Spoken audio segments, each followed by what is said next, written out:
Je suis Michael Carter, 32 ans, spécialiste en marketing de Naperville, Illinois. Il y a 3 ans, mes grands-parents m'ont légué leur maison dans un contrat qui ressemblait à leur dernier cadeau. J'ai mis tout mon cœur, toute mon âme, et 80 000 $ pour transformer cet ancien endroit en ma maison. La semaine dernière, je suis revenu d'un voyage d'affaires épuisé mais heureux, seulement pour trouver mes parents et mon jeune frère qui m'attendaient dans mon salon. Leurs mots m'ont frappé comme un train de marchandises. Dehors, ma mère a claqué, sa voix froide comme la glace. Tu as 12 heures pour quitter la maison de ton frère. Mon frère, Eric Holbrook, se tenait là, souriant d'un air suffisant, les bras croisés comme s'il avait déjà gagné. Mon père, Robert Carter, a poussé un acte de renonciation sur la table, s'attendant à ce que je renonce à tout ce que j'avais construit. J'ai eu le ventre noué. C'était ma maison, l'héritage de mes grands-parents, et ils essayaient de me l'arracher. J'avais passé des années à être le fils négligé, regardant mes parents couvrir Eric de voitures, de fonds d'université, et de tout ce pourquoi j'avais lutté seul. Maintenant, ils pensaient pouvoir effacer mon nom de l'acte comme si je n'étais rien. J'ai attrapé mon sac, ma main tremblante, et je suis sorti sans un mot. La porte a claqué derrière moi, mais je n'avais pas fini.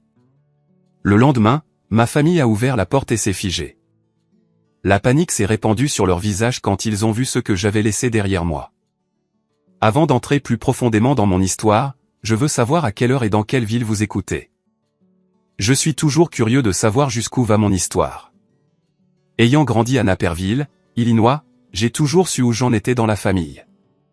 Mon frère, Eric Holbrook, 2 ans plus jeune, était celui qui ne pouvait rien faire de mal. Mon père, Robert Carter, et ma mère, Linda Carter, ont clairement montré par leurs actions qu'il était le favori. Ils se sont présentés à toutes ces pièces de théâtre et à tous ces matchs de football, mais avaient toujours des excuses pour les miens. Quand je rapportais des bulletins remplis de A, ils y jetaient un coup d'œil et disaient « Bon travail », avant de passer à l'éloge de la place d'Eric en cours d'art pour sa créativité. Mes grands-parents étaient l'opposé. Grand-père Henry Collins et grand-mère Margaret Collins vivaient à quelques pâtés de maison dans une maison confortable de style ranch dans notre banlieue tranquille. Ils sont devenus mon refuge quand les choses semblaient injustes à la maison. Grand-père était un entrepreneur à la retraite qui m'a montré comment utiliser des outils avant même que je n'entre au collège. Grand-mère avait travaillé comme gérante de bureau et a éveillé mon intérêt pour le marketing en m'enseignant les budgets et les présentations aux clients. Le travail acharné paie, me disait grand-père. Et c'est quelque chose que personne ne peut te voler. Il venait me chercher tous les samedis matins quand j'avais 8 ans et nous allions à la quincaillerie dans son vieux camion. Ensuite, nous passions la journée chez eux à réparer ce qui avait besoin d'attention pendant qu'Eric recevait de nouveaux vêtements et gadgets de mes parents. J'ai appris à câbler des lumières et à réparer des cloisons sèches. Au début, j'enviais la vie facile de mon frère, mais les compétences que j'ai acquises sont restées et ont façonné mon chemin. Quand j'avais 10 ans, mes parents ont manqué ma foire scientifique où j'avais construit un modèle de panneau solaire avec l'aide de grand-père Henry. Il a remporté la première place, mais ils étaient trop occupés à emmener Eric faire du shopping. Grand-père Henry et grand-mère Margaret sont venus, encourageant comme si j'avais gagné un championnat. Plus tard, j'ai surpris ma mère au téléphone se plaignant d'avoir à s'occuper de mon petit événement pendant qu'Eric avait un rhume. Ce rhume n'a pas arrêté la virée shopping. Ce favoritisme a continué pendant nos années d'adolescence. Pour mon 16e anniversaire, mes parents m'ont donné leur vieille berline avec plus de 120 000 miles au compteur et ont dit que je devais être reconnaissant. 6 mois plus tard, Eric a eu 16 ans et ils lui ont acheté une nouvelle voiture compacte brillante. Il est plus délicat, a expliqué mon père quand j'ai demandé pourquoi. Tu peux réparer les choses toi-même. Tu es coriace comme ça. Grand-père Henry et grand-mère Margaret sont également intervenus pour l'université. Ils m'ont aidé avec les demandes de bourse d'études tandis que mes parents économisaient pour les frais de scolarité d'Eric depuis qu'il était un tout petit. J'ai été accepté dans un solide programme de marketing avec un financement presque complet grâce à un travail acharné et à leurs conseils. Nous pensions que tu resterais au collège communautaire, a dit ma mère à la remise des diplômes, semblant surprise. Pendant ce temps, ils avaient déjà payé la première année d'Eric dans une école privée. J'ai traversé l'université avec des emplois à temps partiel dans des entreprises de marketing, construisant mon portfolio. Eric a abandonné après 1 an pour explorer d'autres options, mais mes parents ont continué à financer son appartement et son allocation jusqu'à ses 20 ans. Après l'obtention de mon diplôme, j'ai décroché un emploi en marketing à Chicago et j'ai déménagé, mettant de la distance entre moi et les comparaisons constantes. Je rendais visite régulièrement à grand-père Henri et grand-mère Margaret, restant avec eux pendant les vacances pour éviter la tension à la maison. Quand j'avais 29 ans, grand-père Henri est décédé d'un accident vasculaire cérébral soudain. Grand-mère Margaret a suivi 6 mois plus tard. Les médecins ont dit que c'était des complications, mais nous savions tous que c'était du chagrin. Ils avaient été ensemble pendant plus de 50 ans. Leur perte m'a écrasé. C'étaient les parents dont j'avais toujours eu besoin. À la lecture du contrat, c'est ainsi qu'ils l'ont appelé au lieu d'un testament, tout le monde a été stupéfait quand ils m'ont laissé la maison. À notre petit-fils, Michael, qui a passé d'innombrables heures à apprendre à entretenir notre maison, nous laissons la propriété à Naperville. Nous te faisons confiance pour l'honorer comme nous l'avons fait. Mes parents ont fulminé, murmurant qu'elle aurait dû être partagée équitablement. Eric était assis là, s'attendant à une part juste parce qu'il faisait partie de la famille. L'avocat, un vieil ami à eux, a dit que le contrat était infaillible et contraignant. Au cours des 3 années suivantes, je suis revenu chaque fois que je pouvais pour travailler sur la maison. J'ai mis à jour les armoires de cuisine que grand-père Henri avait installées, j'ai poncé les parquets que nous avions poncés ensemble, et j'ai transformé le garage en un bureau à domicile pour mon travail de marketing. Au total, j'ai dépensé 80 000 $ en matériaux et entrepreneurs plus mon propre labeur pendant les vacances. J'ai dépensé 80 000 $ en matériaux et entrepreneurs plus mon propre travail pendant les vacances. Il y a 6 mois, mon entreprise m'a offert un poste de direction des campagnes locales à Chicago, alors je me suis installé définitivement dans la maison. C'était juste, comme continuer l'héritage de mes grands-parents dans les quartiers familiers de Naperville. Mes parents et Eric ont commencé à passer plus souvent, posant des questions sur les changements. Eric prenait des photos des nouvelles fonctionnalités, ce qui semblait étrange, mais je les balayais comme de l'intérêt. Maintenant, je vois que cela faisait partie de leur plan. Après que mes grands-parents m'aient laissé la maison, j'ai tout mis en œuvre pour me l'approprier. La maison ranch de Naperville avec son extérieur usé et ses pièces désuètes contenait des souvenirs de grand-père Henri et grand-mère Margaret. J'ai commencé à rénover pendant les week-ends à Chicago, m'attaquant à une section à la fois. La cuisine avait besoin de travaux en premier. J'ai remplacé le linoléum ébréché par du carrelage pour 4 000 $ et j'ai remplacé les robinets rouillés par des modernes, en maintenant les coups bas en achetant dans des entrepôts de discount. Les leçons de grand-père Henri sur la double mesure m'ont évité des erreurs. Ensuite, je me suis concentré sur la salle à manger. J'ai arraché les vieux lambris, peint les murs d'un bleu doux et installé un nouvel éclairage pour 2 000 $. Les parquets cachés sous des tapis tachés ont pris des semaines de ponçage pour être restaurés. J'ai fait la plupart du travail moi-même, mes mains calleuses mais fermes, honorant les compétences que grand-père m'avait enseignées. Les astuces budgétaires de grand-mère Margaret m'ont aidé à suivre chaque centime avec des reçus soigneusement classés. Les chambres ont eu de nouvelles cloisons sèches et fenêtres, coûtant 8 000 $ avec de l'aide engagée pour les mises à jour électriques. Au total, 80 000 $ ont été investis en matériaux et main-d'œuvre sur 3 ans, équilibrés avec mon travail de marketing. Chaque clou que j'ai martelé était comme une promesse de maintenir leur héritage en vie. Il y a 6 mois, une promotion pour diriger des campagnes publicitaires à Chicago m'a permis d'emménager dans la maison un bureau, installant des écrans pour les présentations aux clients. Vivre là-bas m'a apporté un sentiment de chez moi que je n'avais jamais ressenti auparavant. Mes parents, Robert et Linda Carter, ont commencé à se présenter sans y être invités, posant des questions sur les rénovations. Eric Holbrook, mon jeune frère, est venu aussi, traversant les pièces et prenant des photos du nouveau carrelage et des lumières. Il a dit qu'il aimait les mises à jour, mais ses regards insistants semblaient calculés. J'ai haussé les épaules, pensant qu'il était juste curieux. Un soir, je suis rentré d'une réunion client à Springfield, Illinois. Le voyage de 3 heures m'a épuisé, mais l'obtention d'un gros compte m'a remonté le moral. Il était plus de 21 heures quand je suis arrivé sur l'allée et que j'ai vu le camion de mes parents et la berline d'Eric garé dehors. Je ne leur avais pas dit que je serais de retour, alors leur présence m'a pris au dépourvu un instant. J'espérais qu'ils étaient passés pour prendre des nouvelles. Je suis entré, mon sac lourd sur l'épaule. Toutes les lumières étaient allumées, bien que je les ai éteintes avant de partir. Dans la salle à manger, ma mère était assise rigidement sur une chaise que j'avais rénovée. Mon père, Robert, se tenait près des nouvelles fenêtres, les bras croisés. Eric était appuyé contre le mur, un léger sourire sur le visage. « Nous vous attendions » a dit ma mère, Linda, son ton sec malgré un sourire forcé. Une affaire de famille à discuter. J'y ai posé mon sac, mal à l'aise. Tout va bien? Mon père s'est avancé, tenant des papiers. Tu dois faire tes bagages. Cette maison appartient à ton frère maintenant.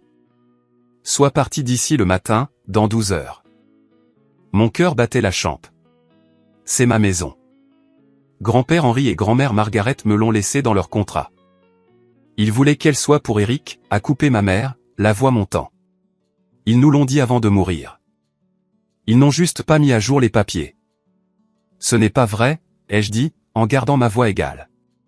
Le contrat me nomme parce que nous avons travaillé ensemble sur cet endroit. Eric a pris la parole, son ton suffisant. Tu as ta carrière, Michael. Achète une autre maison. Je fonde une famille. C'est la mienne. J'ai remarqué sa main posée sur le ventre de sa femme. Elle était enceinte. Mon père a ajouté rapidement. Eric et Anna ont besoin de ça pour leur enfant. Il y a de bonnes écoles ici. Alors aidez-le à acheter un endroit, ai-je rétorqué, la mâchoire serrée.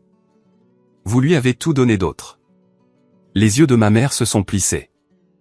Nous avons trouvé une lettre de grand-mère. Elle dit qu'Eric a la maison. Montre-la-moi, ai-je exigé. Elle est avec notre avocat, a dit mon père rapidement, évitant mon regard. Il a poussé un acte de renonciation vers moi. Signe ça et c'est fait. Eric emménage demain. Eric est allé à la cuisine, examinant les nouveaux comptoirs. Ceux-là ne feront pas l'affaire, a-t-il marmonné. Nous les referons pour l'espace du bébé. Mon sang a bouilli. J'avais passé des années sur ces comptoirs, sur cette maison, pendant qu'il le favorisait. Mais je me suis retenu, sachant que les disputes n'aideraient pas. J'ai besoin de réfléchir, ai-je dit, ma voix basse. Ma mère a ricané. Pas de jeu, Michael. Nous serons de retour à 9 heures demain avec un camion. Ils sont partis, Eric prenant une dernière photo de la salle à manger seul. Je suis resté debout dans la maison que j'avais reconstruite, réalisant que leur plan ne concernait pas seulement le bébé d'Eric. Ils voulaient quelque chose de plus grand. Assis dans ma voiture, la douleur de leur demande me brûlait. Mes parents, Robert et Linda Carter, et mon frère, Eric Holbrook, pensaient qu'un acte de renonciation et une fausse note pouvaient me déposséder de la maison de mes grands-parents. Je ne signerai rien. Ma mâchoire s'est serrée à l'idée de perdre ce dans quoi j'avais investi 80 000 $ en 3 ans. Des années de leur favoritisme m'avaient appris à rester calme. Réagir ne leur donnerait qu'un avantage. J'ai sorti mon téléphone et j'ai composé le numéro de Brian Foster, mon ami d'université qui était devenu avocat immobilier à Chicago. Il était plus de 21 heures, mais il a répondu, sa voix calme. J'ai exposé la confrontation, l'ordre de ma mère de partir le matin, la pression de mon père pour l'acte de renonciation, la revendication suffisante d'Eric pour son enfant à naître. Ils ont mentionné une note de grand-mère Margaret prouvant que c'était à Eric. Ça me semble être un mensonge, a dit Brian, direct. Ne touche pas à cet acte. Michael, une note ne peut pas annuler un contrat notarié. Rassemble tous tes documents, contrats, reçus de rénovation, prouve que tu as vécu là. Les conseils de Brian m'ont stabilisé. J'ai conduit à un restaurant ouvert 24 heures sur 24, mon ordinateur portable ouvert sur les fichiers de la rénovation. Chaque reçu était enregistré. 4 000 $ pour les carreaux de cuisine. 2 000 $ pour les lumières de la salle à manger. 8 000 $ pour les rénovations de chambre. Le contrat de grand-père Henri et grand-mère Margaret, verrouillé dans mon disque dur en nuage, me nommait l'unique héritier de la propriété de Naperville. Pendant que je faisais défiler, un souvenir m'est revenu, les remarques désinvoltes de mes parents sur leur difficulté à payer leurs factures, à échapper aux créanciers. Était-il après la valeur de la maison pour régler leurs dettes? J'ai appelé Karen Blake, l'avocate qui avait géré la succession de mes grands-parents, malgré leur tardive. Elle a décroché, sa voix vive de reconnaissance. Michael. Vos grands-parents ont été explicites. La maison était à vous pour votre travail avec eux. Vos parents ont contesté ce contrat il y a 3 ans, affirmant qu'il n'était pas valide, mais le tribunal l'a rapidement rejeté. Aucune note n'existe. Je l'aurais vu. Elle a accepté de me rencontrer à l'aube pour examiner mes papiers et planifier les prochaines étapes de retour à la maison. J'ai vérifié le système de sécurité que j'avais installé après mon emménagement, un avantage du budget technologique de mon cabinet de marketing. Les caméras couvraient toutes les portes. En me connectant, j'ai trouvé des images de ce soir-là, ma mère tripotant une clé de rechange à l'entrée latérale alors que j'étais encore à Springfield. Mon père montait la garde, murmurant de rentrer avant que je ne revienne. Mon pouls s'est accéléré. Ils avaient planifié cette embuscade. Dans ma boîte aux lettres, j'ai trouvé des factures de service public adressées à Eric Holbrook à mon adresse. Il avait ajouté son nom à mes comptes d'électricité et de gaz, une manœuvre claire pour simuler une résidence et renforcer sa revendication. J'ai photographié chaque facture, ma main ferme malgré la fureur grandissante.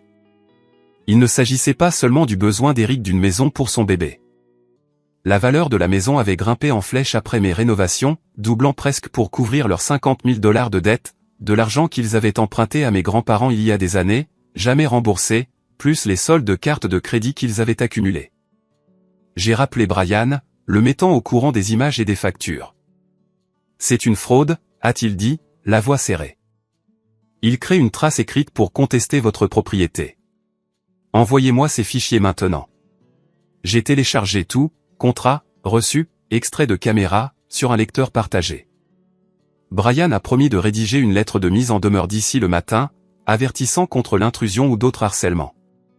Karen a envoyé un message, confirmant notre réunion et suggérant que je vérifie les registres du comté pour toute activité récente sur ma propriété.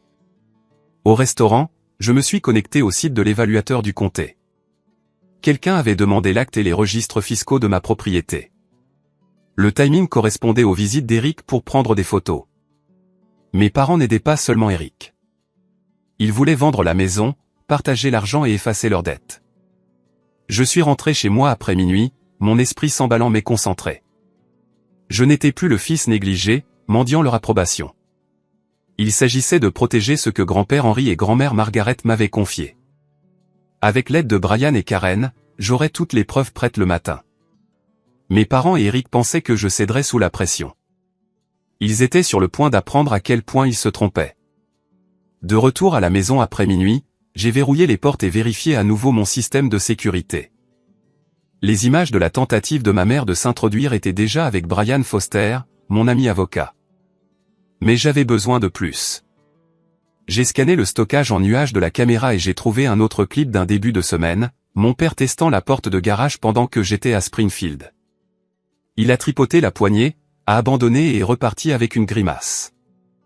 J'ai envoyé la vidéo à Brian qui a répondu par SMS. C'est une intrusion. Garde tout. Mon estomac s'est noué à leur audace, mais je suis resté concentré. Brian a appelé vers 1h du matin, sa voix calme malgré l'heure. J'ai vos dossiers, contrat, reçu, facture avec le nom d'Eric. C'est suffisant pour prouver la fraude. Je rédige une lettre de mise en demeure pour bloquer toute entrée ou revendication.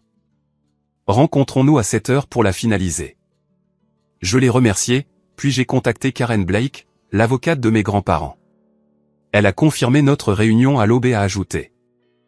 La revendication de vos parents concernant une note est absurde. Le tribunal a démasqué leur mensonge il y a 3 ans. J'apporterai la copie notariée du contrat pour le prouver. Je passais en revue d'autres preuves. Les factures de service public au nom d'Eric Holbrook adressées à ma maison étaient une démarche audacieuse pour simuler sa résidence. J'ai trouvé un courriel de la compagnie d'électricité confirmant qu'il avait essayé de changer le titulaire du compte le mois dernier. Je l'ai transmis à Brian, ma main ferme malgré la trahison qui me coupait encore plus profondément.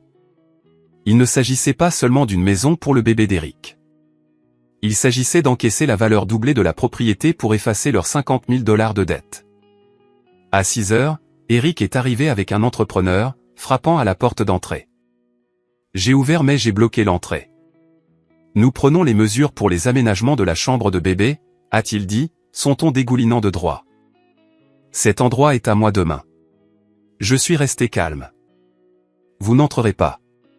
C'est ma propriété, et j'ai le contrat pour le prouver. L'entrepreneur a semblé mal à l'aise, puis est parti quand j'ai refusé l'accès. Le visage d'Eric a rougi. Tu rends ça difficile pour ma famille, Michael. Tout le monde saura à quel point tu es égoïste. À 7h, j'étais au bureau de Karen. Elle a étalé le contrat, ses pages marquées des signatures de grand-père Henri et grand-mère Margaret. C'est inébranlable, a-t-elle dit. Vos parents n'ont aucune affaire, surtout après leur échec il y a des années, a dit Karen. Brian est arrivé, me tendant la lettre de mise en demeure. Ceci les avertit de ne pas s'introduire ou de ne pas harceler. Nous la leur signifierons s'ils se présentent avec ce camion, a-t-il dit. J'ai acquiescé. Ma détermination s'est renforcée et je suis rentré chez moi. Mon téléphone a vibré avec des appels de cousins et de tantes. Eric avait posté sur un forum local de Naperville affirmant que je lui refusais un foyer pour son bébé. Les commentaires s'accumulaient, certains me traitant de sans cœur. J'ai envoyé un court courriel à la famille en joignant le contrat et une note. Cette maison m'a été laissée. Leurs affirmations sont fausses. Quelques proches ont répondu, choqués, promettant de répandre la vérité. J'ai envoyé un message à Anna Holbrook, la femme d'Eric, lui demandant de nous rencontrer en privé dans un parc voisin. Elle a accepté, semblant mal à l'aise lorsque nous nous sommes assis sur un banc. Je ne savais rien d'une note avant hier soir, a-t-elle dit, sa voix basse. Tes parents ont dit à Eric que la maison était à lui, ont dit que c'était une affaire conclue. Ils planifiaient ça depuis des semaines, parlant de la vendre pour couvrir 50 000 $ qu'ils doivent, principalement d'anciens prêts et cartes. Ma mâchoire s'est serrée. Elle a continué. Ils nous ont promis une part pour une nouvelle maison, mais je ne suis pas d'accord pour prendre ce qui est à toi. Ces mots ont confirmé mes soupçons. Mes parents ne favorisaient pas seulement Eric. Ils orchestraient une vente pour effacer leurs dettes. La maison est légalement à moi, lui ai-je dit. J'ai des preuves et des avocats prêts. Dis à Eric de reculer. Anna a hoché la tête, partagée. Il essaiera, mais il est déterminé. Je suis rentré chez moi et j'ai appelé un serrurier pour changer toutes les serrures, m'assurant qu'aucune clé de rechange ne restait. Avec Tom Walker, mon ami d'enfance, et sa femme, Sarah Walker, je me suis préparé pour le matin. Ils ont accepté d'être témoins si mes parents se présentaient. Brian a envoyé un dernier message. Nous sommes prêts. Reste vigilant. À l'aube, j'étais assis dans mon bureau, le contrat sur mon bureau, sachant que le combat était loin d'être terminé. À l'aube, les nouvelles serrures étaient en place. Le serrurier a terminé juste au lever du soleil sur Naperville, sécurisant chaque porte de la maison de mes grands-parents. Je ne prenais aucun risque après la tentative de mes parents de s'introduire. Tom Walker, mon ami d'enfance, et sa femme, Sarah Walker, sont arrivés à 7h30, apportant du café et un soutien silencieux. Nous sommes là pour toi, a dit Tom, s'installant dans le salon. J'ai acquiescé, reconnaissant de me concentrer sur les heures à venir. Brian Foster, mon avocat, a envoyé un message disant qu'il serait là à 8h avec la lettre de mise en demeure, prêt à la signifier si mes parents se présentaient. J'ai vérifié à nouveau les images de sécurité, m'assurant que les clips de ma mère et de mon père essayant d'entrer étaient sauvegardés. Le contrat de grand-père Henri et grand-mère Margaret était sur mon bureau, ces pages notariées mon plus fort bouclier. Karen Blake avait envoyé par courriel une copie numérisée du rejet par le tribunal de la contestation de mes parents il y a 3 ans, preuve que leurs revendications étaient sans fondement. Mes mains étaient fermes, mais ma poitrine se serrait à l'idée de la confrontation. Il ne s'agissait pas seulement d'une maison. Il s'agissait d'honorer ce que mes grands-parents m'avaient confié. À 8h45, un camion de déménagement de location est arrivé dans l'allée, suivi du camion de mes parents et de la berline d'Eric. Anna Holbrook conduisait le camion, le visage tendu. Je me tenais à la porte d'entrée avec Brian, Tom et Sarah derrière moi. Ma mère, Linda, est sortie la première, son expression suffisante. Mon père, Robert, portait un presse-papier, agissant comme s'il possédait l'endroit. Eric a suivi, la main sur le ventre de sa femme, un léger sourire aux lèvres. Nous sommes ici pour t'aider à déménager, a dit ma mère, sa voix dégoulinante de fausse douceur. Faisons vite pour le bien d'Eric. C'est ma maison, ai-je dit, mon ton calme mais ferme. Je ne pars pas. Le contrat me nomme propriétaire, et j'ai des preuves. Brian s'est avancé, tenant la lettre de mise en demeure. Cet avis vous interdit d'entrer ou de revendiquer cette propriété. Nous avons des preuves de tentative d'intrusion et de factures de services publics frauduleuses au nom d'Eric. Il a désigné le dossier que je tenais à la main, contenant le contrat et le rejet du tribunal. Le visage de mon père a rougi. Nous vous avons parlé de la note de grand-mère. Il est clair que cette maison est à Eric. Alors produisez-la, ai-je dit, croisant les bras. Le tribunal a déjà rejeté vos revendications il y a 3 ans. Le sourire d'Eric a vacillé. Qu'est-ce que c'est cette histoire de tribunal? A-t-il demandé, jetant un coup d'œil à mon père. Il l'a écarté. Ne le laisse pas te confondre. C'est pour ton bébé. Anna est sortie du camion, s'approchant lentement. J'ai vérifié les registres, Eric, a-t-elle dit, sa voix basse mais claire. Michael a raison. Le contrat est à lui. L'histoire de tes parents ne tient pas debout. Les yeux d'Eric se sont agrandis, mais il est resté silencieux. Ma mère a changé de tactique, son ton s'adoucissant. Michael, pense à l'enfant de ton frère. Ne veux-tu pas qu'ils aient une bonne maison? J'aurais aidé Eric à trouver un endroit si vous l'aviez demandé, ai-je dit, ma voix calme. Au lieu de cela, vous avez essayé de prendre le mien avec des mensonges sur une note qui n'existe pas. L'argumentation a attiré l'attention. Madame Johnson, ma voisine, est sortie sur son porche, regardant avec inquiétude. Tout va bien, Michael? A-t-elle appelé? Sous contrôle, Madame Johnson, ai-je répondu, gardant les yeux sur mes parents. Juste un désaccord familial. Puis Richard Miller, mon oncle, est arrivé dans l'allée, le visage grave.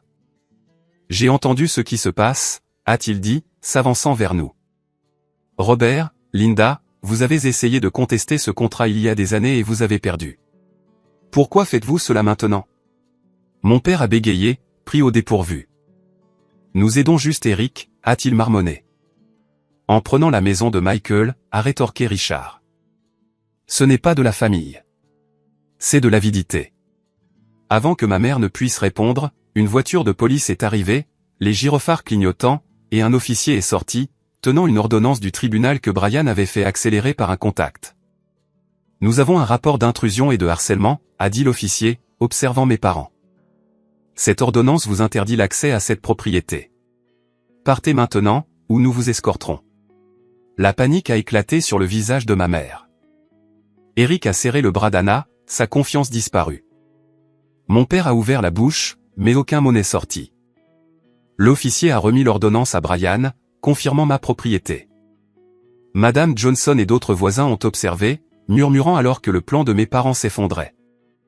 Ils sont montés dans leur camion, Eric à leur suite, la tête baissée. Anna est restée en arrière, me faisant un signe de tête. Je suis désolé, Michael, a-t-elle dit doucement. Ce n'était pas juste. Alors que le camion s'éloignait, je suis resté ferme, le contrat à la main, sachant que j'avais protégé ce qui m'appartenait. Le combat m'avait coûté ma famille, mais je ne reculerai pas. Après la confrontation, je me suis tenu dans ma maison de Naperville, le contrat de grand-père Henry et grand-mère Margaret toujours sur mon bureau. Les lumières des voitures de police avaient disparu, mais le poids de ce qui s'était passé persistait. Mes parents, Robert et Linda Carter, et mon frère, Eric Holbrook, étaient partis en silence, leur plan pour réclamer ma maison ayant été révélé. Je ne retournerai pas à leur monde de favoritisme et de mensonges. Cette porte était fermée pour de bon. Le lendemain matin, j'ai rencontré Brian Foster à son bureau de Chicago pour déposer une ordonnance d'éloignement. Elle interdisait à mes parents et à Eric de s'approcher à moins de 100 pieds de ma propriété ou de me contacter. La voix de Brian était calme alors qu'il m'expliquait. Ceci vous protège légalement, a-t-il dit. Ils feront face à des conséquences s'ils tentent quoi que ce soit. J'ai acquiescé, ma détermination ferme, sachant que j'en avais fini avec leur manipulation. La nouvelle s'est vite répandue dans la communauté très soudée de Naperville. Madame Johnson, ma voisine, est passée avec un air inquiet. J'ai vu la police, a-t-elle dit. Qu'ont-ils fait? J'ai brièvement expliqué, lui montrant le contrat. Elle a secoué la tête, promettant de dire la vérité aux autres. Bientôt, des voisins qui saluaient chaleureusement mes parents évitaient leur regard. Mon oncle, Richard Miller, a appelé pour s'excuser. J'aurais dû intervenir plus tôt, a-t-il dit, son ton lourd. Ils ont perdu le respect des gens. Je les remerciais, mais j'ai gardé mes distances, ne voulant pas rouvrir d'anciennes blessures. Mes parents n'ont pas cessé. Ils ont engagé un avocat pour contester l'ordonnance d'éloignement, affirmant que j'avais exagéré leurs actions. L'audience du tribunal un mois plus tard a épuisé leurs économies. Brian a présenté le contrat, les images de sécurité et les factures de services publics frauduleuses au nom d'Eric. Le juge a confirmé l'ordonnance, avertissant mes parents contre tout harcèlement ultérieur. Les frais juridiques, probablement 12 000 $ ou plus, les ont durement frappés. Ils avaient fortement emprunté pour couvrir des dettes de 50 000 $ auprès de mes grands-parents et des cartes de crédit, espérant vendre ma maison pour les régler. Maintenant, ils faisaient face à des coûts croissants sans aucun bénéfice. La vie d'Eric s'est également effondrée. Le message d'Eric sur le forum m'accusant de lui refuser un foyer pour son bébé s'est retourné contre lui. Les employeurs locaux, méfiants des drames, ont vérifié ses antécédents. Le scandale public, son nom sur mes factures, son rôle dans l'intrusion lui a coûté un poste de marketing dans une agence à Naperville. Il m'a envoyé un message une fois, me blâmant d'avoir ruiné son avenir. « Tu aurais pu me donner la maison », a-t-il écrit. Je n'ai pas répondu. Ses choix, pas les miens, ont mené à cela. Mes parents ont vendu leur VUS pour couvrir les factures d'avocats, déménageant dans une location plus petite à la périphérie de Naperville. Les proches ont cessé de les inviter aux réunions, fatigués de leurs excuses. Anna Holbrook est restée en contact, me tenant au courant de leurs difficultés. Eric est toujours en colère, a-t-elle dit lors d'un appel. Mais j'essaie de le maintenir à terre. Je lui ai souhaité bonne chance, mais j'ai clairement indiqué que j'en avais fini avec leur chaos. Je me suis plongé dans ma propre vie. Mes campagnes de marketing pour les clients de Chicago ont prospéré, me valant un contrat avec un détaillant local qui a doublé mes revenus. J'ai aménagé mon bureau à domicile avec de nouvelles étagères, remplaçant les souvenirs du conflit par mes propres réalisations. La maison, autrefois un champ de bataille, est redevenue mon sanctuaire. J'ai peint les murs d'un blanc frais, couvrant toute trace de leur intrusion. Une thérapie avec le docteur Suzanne m'a aidé à gérer la perte. Vous pleurez la famille que vous vouliez, pas celle que vous aviez, a-t-elle dit lors d'une séance. Ces mots m'ont profondément touché, me libérant de la culpabilité que j'avais portée. Je n'étais pas responsable de leurs actes. Établir des limites n'était pas une trahison. C'était de la survie. J'ai commencé à faire du bénévolat dans un programme de mentorat pour les enfants d'adolescents de Naperville, qui me rappelait moi-même, négligé par leur famille. Je leur ai enseigné des compétences de base en marketing, faisant écho aux leçons de grand-mère Margaret. Une fille, timide mais désireuse, a conçu sa première publicité avec mon aide. Son sourire reflétait le mien quand grand-père Henri a félicité ma première réparation de cloisons sèches. Des mois plus tard, je marchais dans ma maison, les sols que j'avais poncés brillants sous les nouvelles lumières. Mes parents et Eric avaient disparu de ma vie, leurs mensonges exposés, leurs plans brisés. J'avais combattu pour ce qui était à moi et j'avais gagné. À la prochaine fois. Partagez vos réflexions sur cette vidéo.